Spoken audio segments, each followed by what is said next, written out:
அனைவருக்குமே வணக்கம். சற்று முன் கிடைத்திருக்கக்கூடிய ஒரு மிக மிக முக்கியமான செய்தி ஒன்று வெளியாகியுள்ளது. சற்று முன் உதயநிதி பஞ்சாப் சிறையில் அடைப்பு. இது மாதிரி பார்த்தீங்கன்னா செய்திகள் வெளியாயிருக்கு.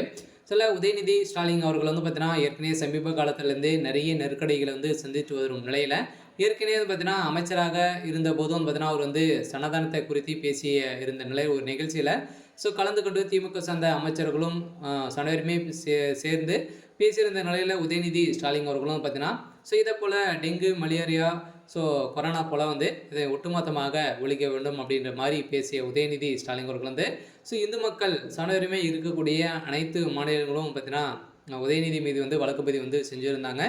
இந்த வழக்கு பதிவின் அடிப்படையில் உதயநிதி ஸ்டாலின் அவர்கள் அனைத்து வழக்குகளையும் ஒரே நீதிமன்றத்தில் மாற்றம் உத்தரவு போட்டிருந்த நிலையில் அவங்க பார்த்தீங்கன்னா வழக்கு பதிவு செஞ்சிருந்த நிலையில் இதன் அடிப்படையில் அவர் ஏற்கனவே பார்த்தீங்கன்னா அவர் சனாதன வழக்கு மூலமாக ஆஜராகி விசாரணை நடந்துட்டு வருகிற நிலையில் இப்போ மீண்டும் பார்த்தீங்கன்னா புதிய வழக்குகள் இவர் மீது பதியக்கூடிய நிலை உருவாகியிருக்கு. இந்த நிலையில் தான் நீதிமன்றம் போட்ட தீர்ப்பின் அடிப்படையில் ஏற்கனவே அவர் பஞ்சாப் சிறையில் அடைக்கப்பட்டிருக்கக்கூடிய நிலை மீண்டும் யாரும் இவர் மீது வழக்கு பதிவு செய்யக்கூடாது அப்படின்ற மாதிரி போட்டிருக்கக்கூடிய உத்தரவின் அடிப்படையில் தான் இப்போ உதயநிதி ஸ்டாலின் ஒரு கதை ஒட்டுமொத்தமாக முடிந்திருக்கு.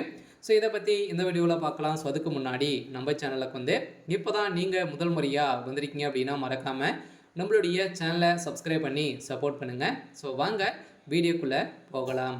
பார்த்தீங்கன்னா உதயநிதி ஸ்டாலின் அவர்கள் பார்த்தீங்கன்னா அவர் துணை முதல்வர் ஆனதுலேருந்தே அவருடைய வாய்க்குழப்பால் பார்த்தீங்கன்னா நிறைய பிரச்சனைகள் திமுகவுக்கு இழுத்து விட்டு வேடிக்கை பார்க்கக்கூடிய நிலையில் தான் அவர் இருந்திருக்கக்கூடிய நிலையில் ஏற்கனவே சனாதன வழக்கு மூலமாக ராசா அவர்களும் சேகர் பாபு உதயநிதி ஸ்டாலின் அவர்கள் 3 அமைச்சர்களும் பார்த்தீங்கன்னா பேசியிருந்த நிலையில் அதில் பேசியிருந்த நிலையில் தான் இந்து மக்களை இழிவாக பேசியிருந்த நிலையில் தான் பார்த்தீங்கன்னா இந்து மதத்தை ஒட்டுமொத்தமாக ஒழிக்க வேண்டும் அப்படின்ற மாதிரி பேசி இந்துக்களை பார்த்தீங்கன்னா ஒட்டுமொத்தமாக கலவரங்களுக்கு மத கலவரங்களை செய்யக்கூடிய அளவிற்கு உதயநிதி ஸ்டாலின்களும் திமுகவுடைய தலைமையும் பார்த்தீங்கன்னா பேசியிருந்த நிலையில் இந்த பேச்சுக்கு வட இந்தியர்கள் சட்டசபை மற்றும் லோக்சபா தேர்தலின் போது பாஜகவினர் உதயநிதி ஸ்டாலின் பேச்சை விமர்சித்து இந்துவாக வாக்கு வாங்கிய ஒருங்கிணைப்பாகவும் செய்திருந்த நிலையில் இந்த நிலையில் உதயநிதி ஸ்டாலின் தமக்கு எதிராக அனைத்து வழக்குகளையும் ஒரே நீதிமன்றத்தில் ஒருங்கிணைத்து விசாரிக்க வேண்டும் என அந்த நீதிமன்றத்தில்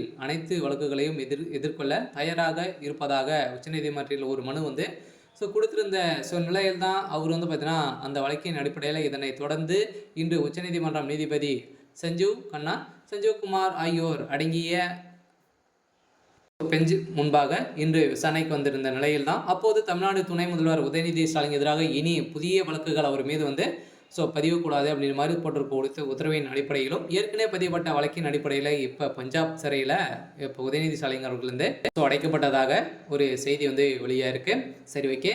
இன்னைக்கான அப்டேட் பார்த்தீங்கன்னா இதுதான். மறக்காமல் நம்மளுடைய சேனலை சப்ஸ்கிரைப் பண்ணி சப்போர்ட் பண்ணுங்கள். தேங்க்யூ.